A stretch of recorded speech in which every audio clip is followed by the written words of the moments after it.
Hey, I'm Saumit, and recently I attended the Vancouver Regionals and ended up getting asymmetrical top cut and finishing 12th place. For this video, I'm mostly going to be talking about my Lugia list, why I decided to run Lugia, what inclusions I made for Lugia, kind of my thought process on like how I practiced, and then we'll go around like the tournament report on like how each matchup went and kind of going through like my final thoughts on like how I was playing. I also did end up on stream, so I would want to talk a little bit more about that matchup as well, and what my thought process is going forward post rotation.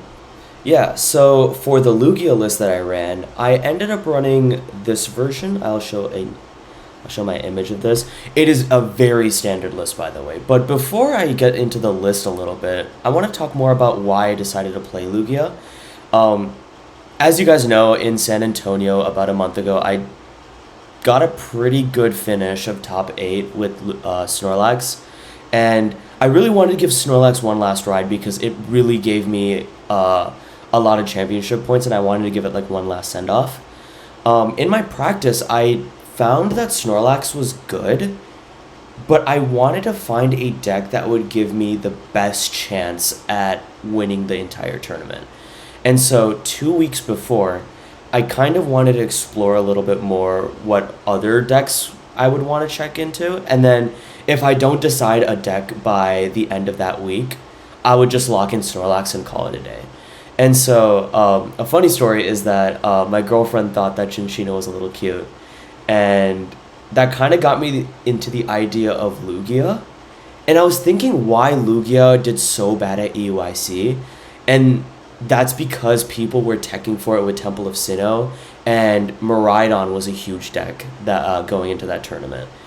And since Cloth recently won that tournament, Miraidon would be kind of falling off a little bit.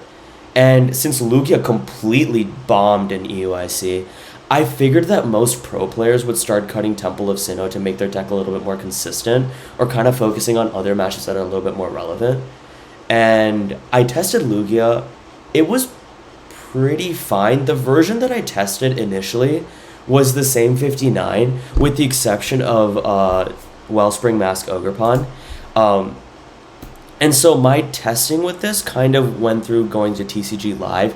I lost a lot of ELO. I went from like 1850 ELO to 1700 just because I didn't know how to like sequence with Lugia properly. It kind of seems like an easy deck, but I noticed that like if I want to make this deck like properly function, I needed to learn how to do like energy attachments properly and kind of like sequence like when to use Squawkabilly, like what 2 prizes I should put down. And so I was like slowly learning that as I'm like grinding through TCG Live. And then on the weekend I went to a cup with this 59 and ended up winning the cup. So I live in the Bay Area, and those cups are hard mode. The fact that I even won that cup over there was like a pretty good sign for Lugia to do well in Vancouver. So I went through kind of all the cards that I used in that tournament, and I still kind of felt like the deck was kind of mid for some reason. Maybe it was just the way that I played it, and this is my thought process then, right? I just thought it was maybe the way that I played it. So then I started messaging like pro players that were like really good with Lugia, such as Brandon Bond and Kieran Farah. And those players, shout out to them, they helped me so much throughout this run because I kept bombarding them with questions, to be honest. I just wanted to make sure I was in a good spot for this tournament, and they were super helpful with getting like the breakdown of why we would want to run some of these cards. And for the most part, we were like all in agreement. And what I got out of that conversation was that this card is actually really trash. The reason why is because most matchups you want to use Iron Hands because they kind of threaten knocking out your Archeops. And if you use Wellspring, you shuffle the energy back into your deck. And although that kind of seems like a good idea because you get to use another Legacy user, like Iron Hands again, or like maybe you can even use Luminion, the problem with Wellspring is that it's very punishable if they set up and then knock out your Archeops. And like in Gardevoir's example, they can unfair stamp you and kind of brick you if they knock you out. And then for Dragapult, Dusknoir, which is like the scarier matchup, to be honest, they can have plays where they can counter catch both of your Archeops, blow up your Dusknoirs, and then you're out of energy for the rest of the game. And I just found that Iron Hands was just the more consistent option whenever I attack. And the only two other use cases where Wellspring is a little bit better is that if you knock them out of the game, where like you just knock out their two Dracloaks, and then they just have no attacker to set up, or using Sob to like basically trap Pokemon. Admittedly, I did win one match in my cup with Wellspring, but I still felt that it could have been a better card because I was really struggling with Goldango and Archaludon matchups, when I feel like those matchups could be like very simplified with like the double Minccino Cinccino line. I just felt like I needed an extra card for that. And so when I talked to both of those guys, Kieran and Brandon, I found that Weirder not only helps with those matchups, it also sets checkmate situations where the opponent would need to knock out the Weirder in order to win the game. And if they knock out the Weirder, I can just send up a Cinccino or another attacker and just take knockout for game. So I really liked Weirder when I was testing, and I felt that this deck was so powerful. So I was really passionate about this deck, and I wanted to run it for Vancouver.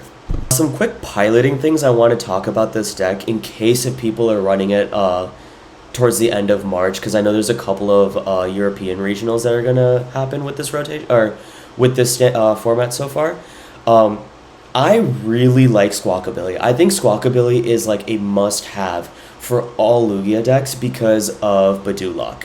The way I get around Badulok is if I use Squawkabilly turn 1 and try to get like maybe like 1 or 2 Archeops in the hand before I Squawk and Seize, I don't prioritize getting Lugia for my first hand, because I'm hoping that Squawkabilly, the 6 cards that I get, gives me a good out for Lugia. I ran the math a little bit, and if you use like 1 Ultra Ball and 1 Nest Ball, for example, like any one of these items, and then you discard your hand and draw 6, you have a 70 to 80% chance of getting Lugia V from that. And I think that's super valuable to prioritize getting the Archeops in the discard, rather than getting Lugia from your first hand, because Squawk can have a good chance of getting Lugia from that. And I haven't been punished a single time during that. Well, I did get punished one time, but I can go about the matchups later. But like, this is just such an effective way of getting around Badu, because if I just get rid of the Archeops early on, I don't have to worry about using, like, hoping that I get research and hitting Messagoza heads, when I can just get rid of the Archeops from the get-go. And another thing I wanted to highlight is, in matchups like Guardy and Pult, putting down Iron Hands as early as possible is pretty essential, because once you set up Lugia V-Star, your main goal is to just get Iron Hands and try to farm as many 2-prize knockouts as you can while Iron Hands still has Legacy energy. And then, while you're setting up Iron Hands, I ideally want to put Minccino or Regigigas depending on the matchup that you're running. Like, for example, like for Dragapult, Dusknoir, you want to put Regigigas instead of Minccino. But for kind of all other matchups, except maybe Cloth, if you're worried about Terapagos, you try to set up a Minccino instead. And then I always keep a bench spot for Lumineon, just in case if I need a, Boss, Iono. It's just kind of like a flex bench spot that I use for whatever situation. I don't really try to overbench as much, because Lugia takes pride in it being more flexible, and I just wanted to prepare for any situation. And so now that I talked a little bit more about the deck, the prep that I did for the last week was super arduous, because again, I picked this deck up like a week ago, and I wanted to get as many reps as possible to make sure that I'm super comfortable with this deck. And so not only did I go to locals pretty often during that week, just trying to test best of 3 and kind of getting used to like prize checking and like energy management, but I also did a ton of TCG master simulations where I just ran this deck against other meta decks and just kind of played by myself and kind of ran the matchups simultaneously. And so I would do like each meta matchup like 10 or 20 times and kind of note down every time that I make a mistake and every line that I could take. And so I did that for every matchup. I tried doing TCG live around this time, but man, TCG Live was bugging. Like I couldn't play a single game because either my opponent would have a glitch or I would have a glitch, and it would just be really hard to play the game. So I just ended up going with TCG Masters, which I really like. And then a new thing I did was I watched VODs of previous Lugia players to see how they were doing their sequencing. And I learned so much. I downloaded a couple of videos right before I got on the plane to Vancouver, and it kept me pretty occupied. I learned quite a bit on like how to use Weirder more often, and how I'm supposed to sequence my energy counts, and like putting down like less 2 prizes. I learned all of that from the VODs. So shout out to all the VODs that I watched, and like all the stream matches for Lugia. But with that being said, I was locked into my deck, and it's time for the Vancouver Regionals. So here's my matchup spread for Vancouver. I also have names here in case if I like just wanted to shout out anyone. P.S. All my opponents were super cool. Didn't have a single problem with any of them. So for my round 1 matchup, I hit Dragapult Dusknoir, which again is like a super good matchup for Lugia, especially if they cut the Temple of Sinnoh, which I expected most Dragapult Dusknoirs to cut. And so this was against Daniel. And shout out to him. We actually went up against each other one time in Sacramento at like a challenge. He was a super cool guy. I just like set up pretty well because I just knew that if I went Squawkabilly turn 1, got rid of like 1 or 2 Archeops, then I can set up Lugia V-Star, Iron Hands, use Luminion for research, and then just do that twice in a row. I kind of just steamrolled this matchup because I just set up Iron Hands early, so there's nothing too much to say about this matchup. I played pretty well. I didn't really make too many mistakes, but I wish I could say the same for Game 2, because Game 2 against Sebastian, man, he got me, man. So my round 1, I couldn't set up a Lugia in time because round 1, I tried doing the Squawkabilly method and just bricked. I didn't get a Lugia, and that like I hit the 20% that where I didn't get the Lugia, and he kind of just set up Archaludon and then gusted my Lugia every time I benched it. So I knew that once he took like 4 prizes and I wasn't even able to set up a Lugia V-Star, I was like, it's fine. I'm just gonna scoop. Be ready. Going first for sure, because he won the coin flip, so he went first. So I was like, okay, I'm just gonna go first, set up my Lugia V, and try to, steamroll that matchup a little bit more. The problem was, this time I did set up Lugia V-Star, but I realized that I was making so many mistakes in what attackers I was prioritizing.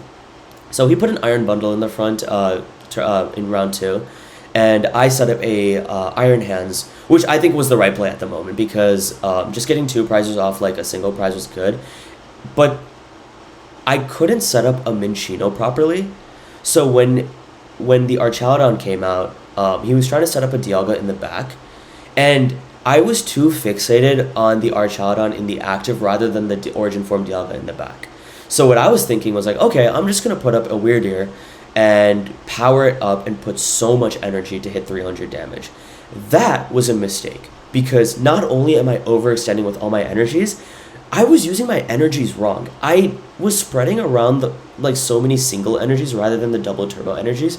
Granted, I did prize 2 of them, but I feel like I could have just waited for Weirder later and prioritized focusing on bossing up the Origin Form Dialga, which was objectively the bigger threat, because then he could just start Chronos and kind of go through my entire, it can just take multiple prizes that way. And because I overlooked that and I attacked Archaludon, he steamrolled me with Dialga, Origin Form Dialga, because all he needed to do was power up, use Star Chronos, boss up my Luminion, and then he didn't even have to boss up my Luminion, he hit Weirdeer. And again, I don't know why I didn't do this. I didn't move the Legacy energy on my Weirdeer, which would have saved me so much. But again, I'm just going on a tangent here. I'm just so upset at how many misplays I made for this matchup. He knocked out my Weirdeer and then gusted up a Lugia V-Star, powered it up, and just won the game from there. All of this was in 20 minutes, and I was like, good game. Like, he played really well. I walked out there thinking I need to lock in, because that was a really bad showing for myself. And so I kind of calmed down a little bit, just mentally took notes on what I did wrong, and then make sure to get some water, kind of get a snack a little bit, and just focused on the next round because I didn't want my negative emotion to get past my next round and the rounds after, because I know that like I just needed to make sure that this was the only loss that I get, right? Or at least the only loss in my control. So then the next matchup I went up against Brian, and he was playing Cloth Terapagos, right?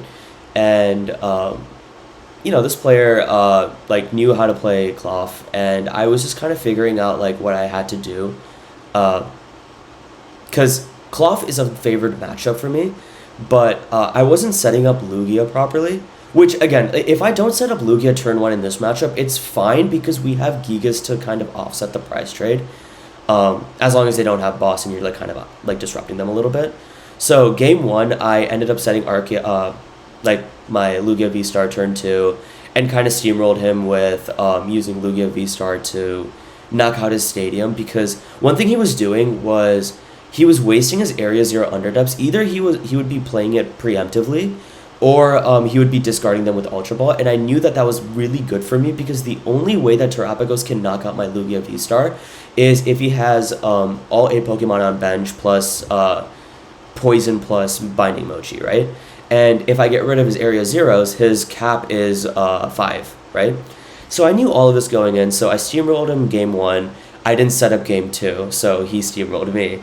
And then game 3, there was an interesting play that I made where instead of focusing on knocking out the Terapagos with energy, I noticed that I could just knock out the Oranguru in the back and the Latias in the back, because he needed to, in order for him to leverage his one prize or Cloth, knocking out Latias was a really good idea because then he can't pivot as easily for that. And I knew that Terapagos wasn't as big of a threat because if he knocked my Lugia V-Star out, which I used Lugia V-Star to knock out Latias EX, if he used Terapagos, he would do 10 damage on himself, so putting him at 220, which means that I can just set up another Lugia and just attack that. Or I can just use Blood Moon or Soluna. I like to just give myself like more options, and so I noticed that if I just had boss in hand and just went for his Latias, it would just give me a lot more outs later in the game. And so I ended up winning that game because of that, because I just up-traded into him. I used Regigigas, I used Minccino, and it was just wraps from there. Game 4 against Locke, I feel so bad for him. This was the biggest massacre I've had in a regional in a while, because Arceus Armarouge, like Lugia, needs another turn to set up. And so when I went first, I was able to set up Lugia V-Star and knocking out his lone Arceus, so he couldn't set up. And so when I did that game 1, he just scooped and went to game 2 immediately. And I was like, okay, that's fine. So he went first. He played his Arceus. He played Delphox. He has Monkey Dory. I'm pretty used to Arceus Armarouge because, shout out Carter, he is an Arc Armarouge bot, so I kind of know how this deck kind of works.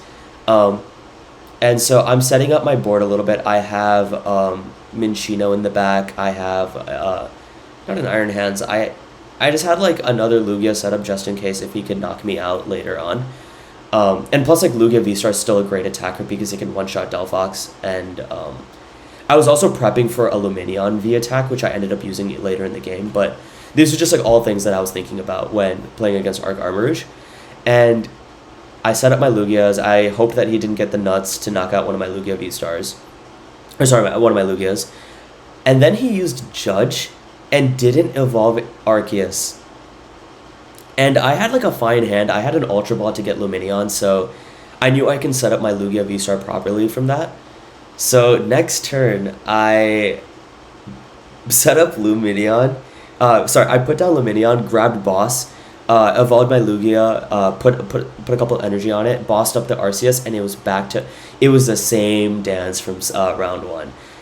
This time he didn't have the leisure to scoop.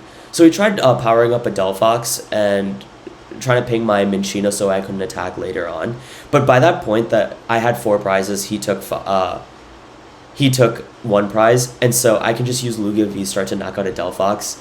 And then for his next his next fire attacker, I just use Luminion for the game. Because for those of you who don't know, Luminion has an attack called Aqua Returns that does 120 damage. And since it's a fire type Pokemon, I can double the damage with that. So I just wanted to recycle my Luminion just in case if I got a boss later on. So that was kind of that. My round 5 was against Palt, but it was the Tord version of Palt against Mitchell Silva. Shout out to him. He's actually a local from the Northern California area, and it was a nice chatting with him. His Palt version, I ended up figuring this out later, but I tried playing around Defiance Fest. He didn't have it in his deck, so this matchup is really, really good for us because normally what Palt Dusk does is I can't really leverage Minchinos as well because the Palt Dusk player can blow up my Minchinos, but with this version, he can't really do that. So I can leverage Regigigas and Minchino pretty well with this matchup, so I kind of steamrolled him for both matchups, setting up pretty well game 1 and 2. Getting out Iron. So the classic thing is like Iron Hands for your first 2 prizes. If they try to attack with Dragapult, either I get Boss to leverage Iron Hands again, or I use Regigigas or Chinchino in the back to knock it out. And then they'll have to set up another Dragapult to which I just set up another attacker and just knock it out. Like I used Weirder plenty of times in this matchup. And that's all she wrote for that one. For my next matchup, I went up against Bryce Millis. And he was running an interesting version of Cloth. Either I'm mixing. To be honest, I might be mixing up Brian and Bryce for the games because both of them were win loss win. But this version, whoever was playing this version, he was playing straight Cloth. So there was no Terrapagos in this version. So it was just Artisan, Blood Moon. It was like more focused on trying to get the dunk.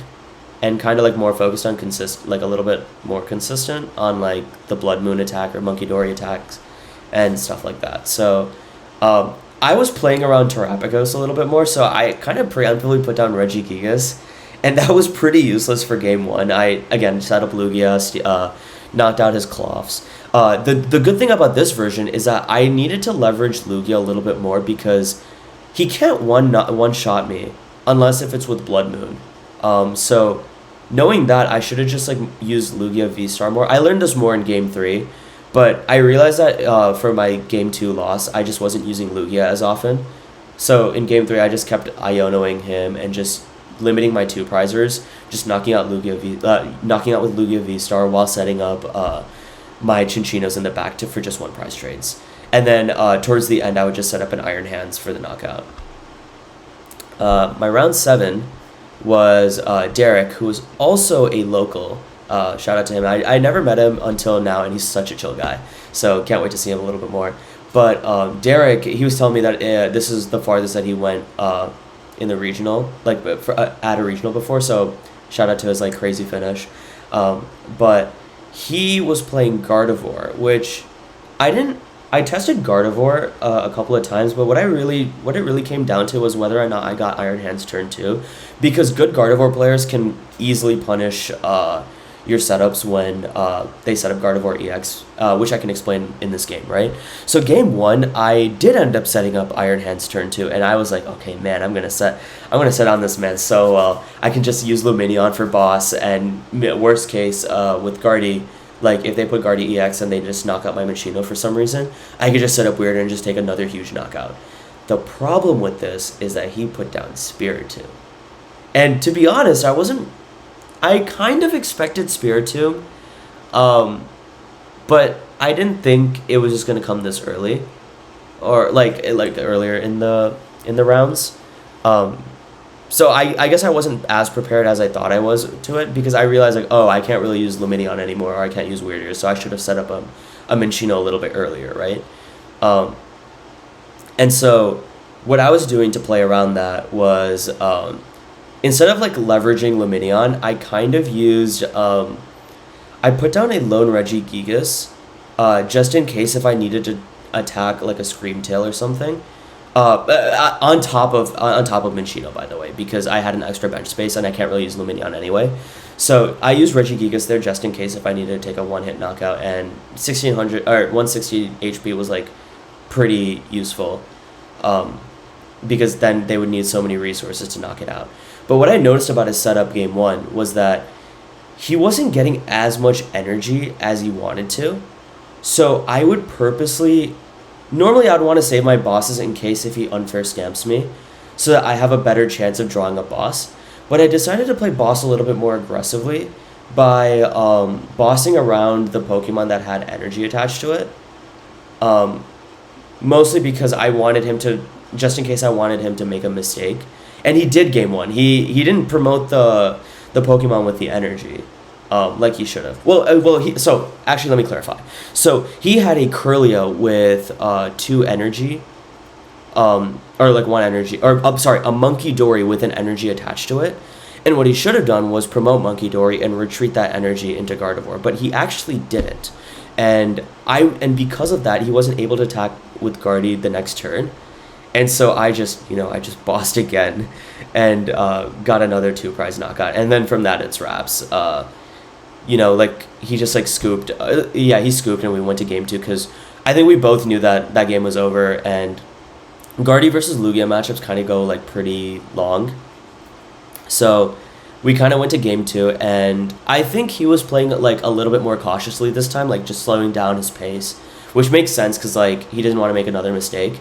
And I think he was really satisfied with getting a tie, just in case if, to make it day 2. Because if we tied at this game, then both of us would be making day 2 at that moment. So, then he locked up his game a lot more. He was doing the right plays of just hitting my Iron Hands, with Guardy, and then spreading Monkey Dory damage to go around Legacy Energy. And so it was the same thing where I got turn 3 hands this time.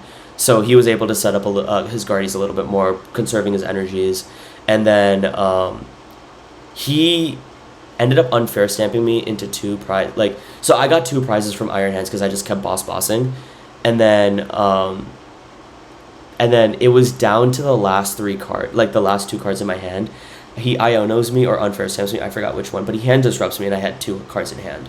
And I look at my cards, I'm like, man, I have no way of winning this now because my bench was already filled. I couldn't really attack with Iron Hands or any other Pokemon in the back.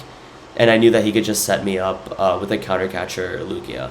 Counter Catcher Lugia and just spreading around Monkey Dory damage.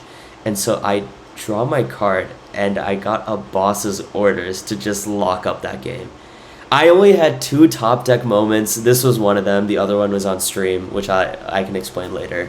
But man, yeah, that felt really good going into locking up day 2.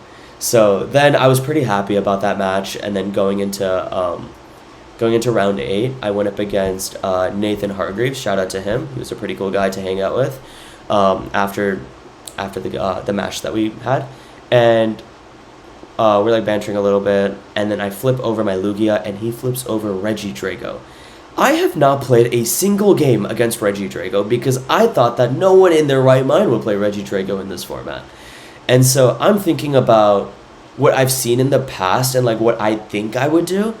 And I think it's just basically a 2 prize fest where whoever gets the first 2 prize knockout wins the game. So I was just playing around that. So turn 1, I kind of had the nuts, right? So I had an Ultra Ball, I had Jacques in hand. I just put Lugia, attached to energy, and then saved the Ultra Ball and Jacques so that I can set up a nuts turn next turn, right? The problem is his version plays Badoo. But not only that, his version plays Area 0 Underdepths, Poppy, Entei V. I have no idea what I'm playing against. If I had any idea of what going up against Regidrago, now I have nothing. And so he's setting up Badoo on me, and I just realized I'm completely bricked now because my whole plan was reliant on using Jacques and then getting 2 Archeops, using Ultra Ball, getting Lugia V-Star, and start swinging on other Pokemon, right? I can't do that anymore. So I decide to pivot by trying to hard retreat out of Lugia and putting up in Iron Hands, just as a fodder, and he was easily able to punish me by just bossing up my Lugia V. And normally I would scoop, but I kind of wanted to get more information out of his deck, and so I kind of played it out a little bit more because I still had outs in terms of setting up another Lugia V and using Blood Moon, Regigigas, and Chinchino. Just kind of playing around that. I knew he probably had a Kyurem, but I still wanted to play it out just to see, because we had so much time. And that's how I got more information about Poppy and Entei and a couple of the Area Zeros, right? I saw like more than 2 Area Zeros, so that got me more thinking that he didn't run Temple of Sinnoh, which normally Regidrago would do. So that got me more confident in like not playing with it, not playing out of it as much, because I feel like with all these inclusions, you just had to cut something somewhere. Because I also saw like 4 energy switches, so I was like, there's no way he cuts that, right? So I took game 1 as a learning experience, and then game 2 and 3 I had more solid plans. So I knew that I wanted to go first again into Regidrago, and I set up my Squawkabilly, Lugia V, and then got rid of both of my Archeops that way, because again, like capturing Aroma and Ultra Ball will get you there, right? And he Badoo locks me, but I'm prepared now. So now I know that I value Iron Hands a little bit more when there's Badoo, and I get up Iron Hands and knock that out. And he ignores my Iron Hands and goes for Squawk, I believe. He tries to go for another 2 prize knockout. Probably on Lugia V-Star, because he was using Tina V-Star. He had to use Legacy Star pretty early on, or else he knew that he was going to get steamrolled, because he needed a Kyurem play essentially. So he was spreading around damage, and I knew that I needed to kind of like speed up my game a little bit. So I used Weirder V and loaded up so much energy on my Regidrago V-Star, because I punished him from not attacking Iron Hands EX, because like he had Legacy Energy, right? So I put Legacy Energy on Weirdier, so now my Archeops wasn't threatened anymore to getting knocked out. They needed to knock out Weirdier V in order for them to not lose the next turn. So I ended up setting up Chinchino after that and just winning the game from there. And then the last game really came down to the wire, so he opted to go first, I believe, to like set up a little bit more. He took the first 2 prize knockout, and I kind of leveraged gusting up his Pheasantipity, using Blood Moon, using Chinchino and Regigigas. Just kept gusting up his back Pokemon, bumping his Area 0, and Ionoing him. And eventually he ended up breaking for one of his attacks, and then I ended up taking the win from there by just using Boss's Orders. So going into day 1, 7-1 felt really good, especially since I wanted to replicate my success for San Antonio. And so I felt really good, and I felt really happy going into day 2. So starting day 2, I went up against Takuya, who came from Japan, shout out to him, and he was playing Pult Dusknoir. And so it's the same old dance. I just set up Iron Hands and then kind of steamroll him. There's nothing too much to talk about for this matchup, because it was just I just like set up pretty well. I was like sequencing properly so that I had a high chance of getting my boss's orders. Limited my uses of boss orders so that in case if he used Iono or something. One thing I noticed is that there was a situation in game 1 where I could have lost, but he ended up prizing Radiant Alakazam, so I guess I got pretty lucky in that sense. But I think he should have checked his prizes, because he popped Dusknoir too early, and then tried to search for Radiant Alakazam but realized he didn't have it. So this is a good lesson to kind of prize check no matter what, because if you're playing around like all your outs, I think he could have won this game a little bit, or at least a higher chance if he didn't pop that Dusknoir, knowing that he had Radiant Alakazam in his prizes. And then round 10, I went up against Brandon Salazar, playing Cloth Terrapagos, and this player locked up his game. He was playing optimally throughout the entire set.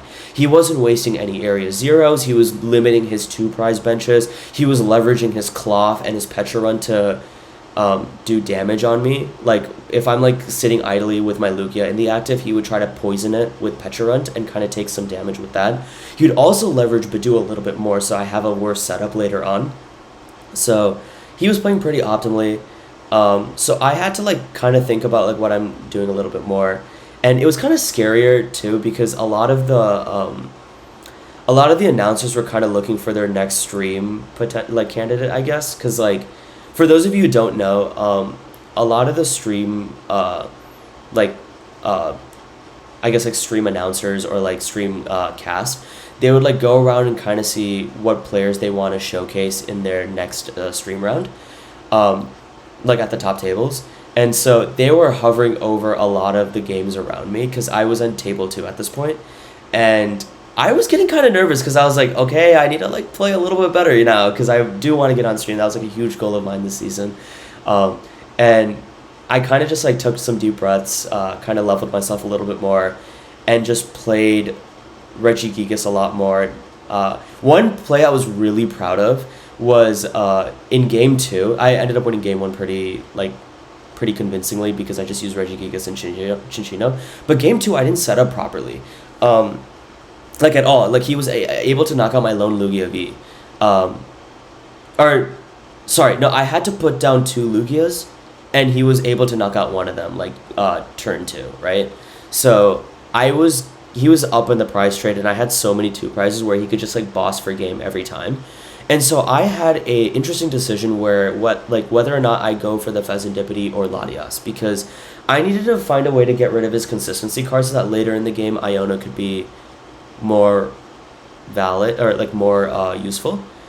And then I realized that there's no Forest Sealstone on any of his Pokemon right now. Why don't I just go for Oranguru V instead?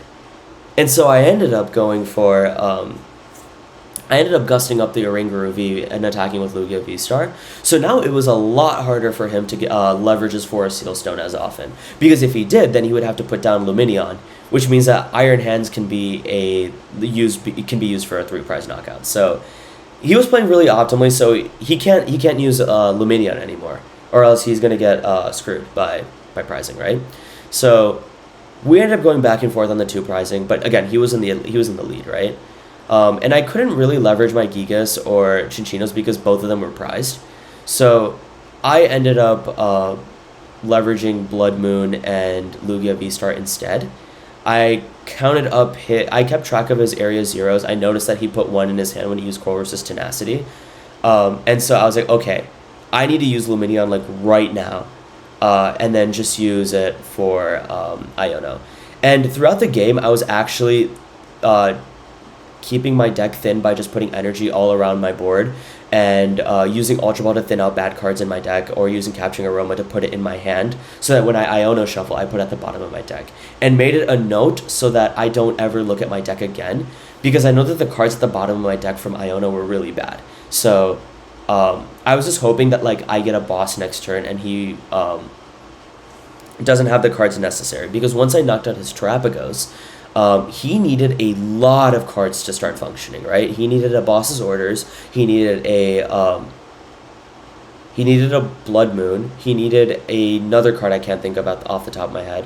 Oh yeah, he couldn't use Blood Moon. He needed a Terapagos, a DTE, and a Binding Emoji. So that was a lot of cards to have for like a 2-card Iono, a 2-card Iono. So he wasn't able to get all the pieces even after Fezandipiti. He was sequencing really well, but he just wasn't able to get it because I put all the cards that he needed at the bottom of the deck. So I ended up winning that game, and I felt so happy because now I just needed 1 more win.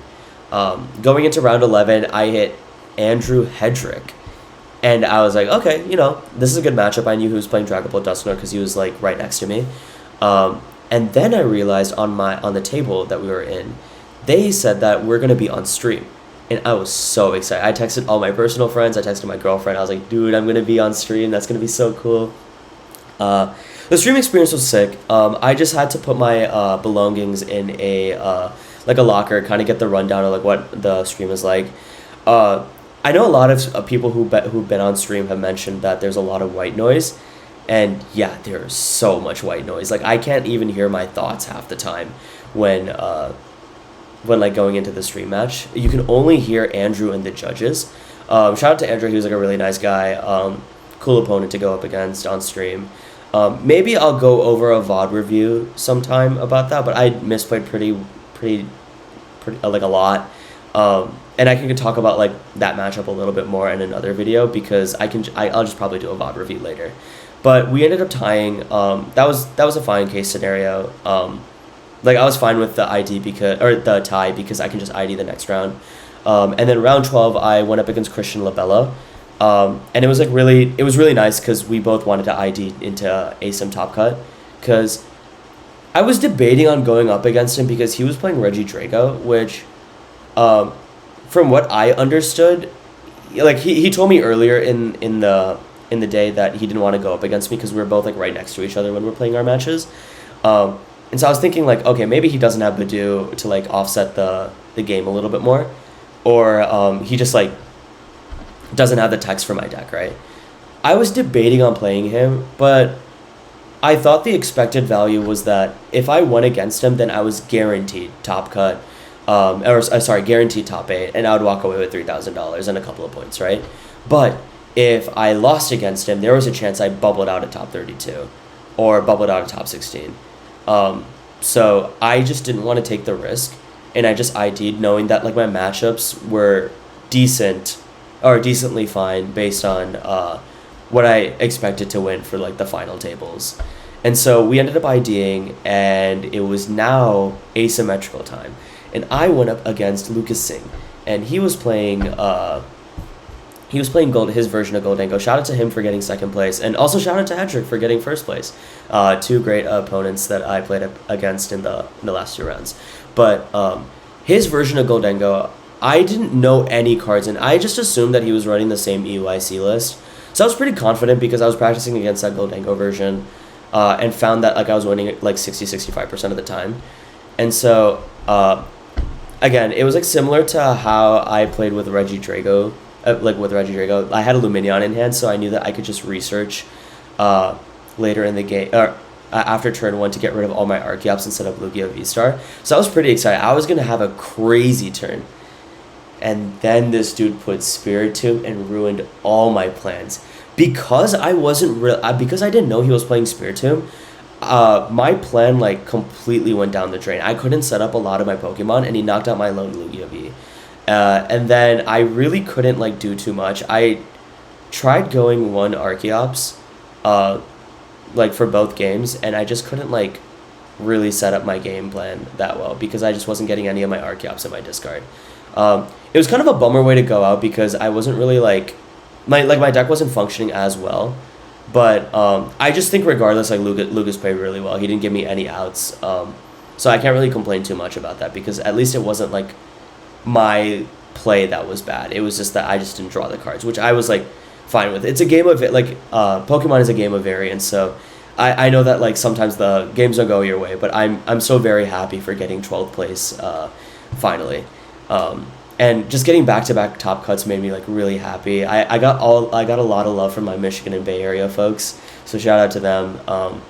And yeah, so that's like kind of like my run. I think the thing that I'm most proud of for this run is kind of learning on the spot how to pilot Lugia, because again I picked this deck up a week ago, and the fact that I was learning from like all these matches, even after like wins or losses, kind of helped me with like my future matches throughout the day.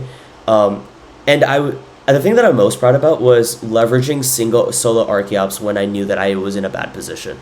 So I didn't get to talk about this, but in my round 8 matchup with Nathan Hargreaves, I ended up leveraging single Archeops so I can take the first 2 prize knockout guaranteed.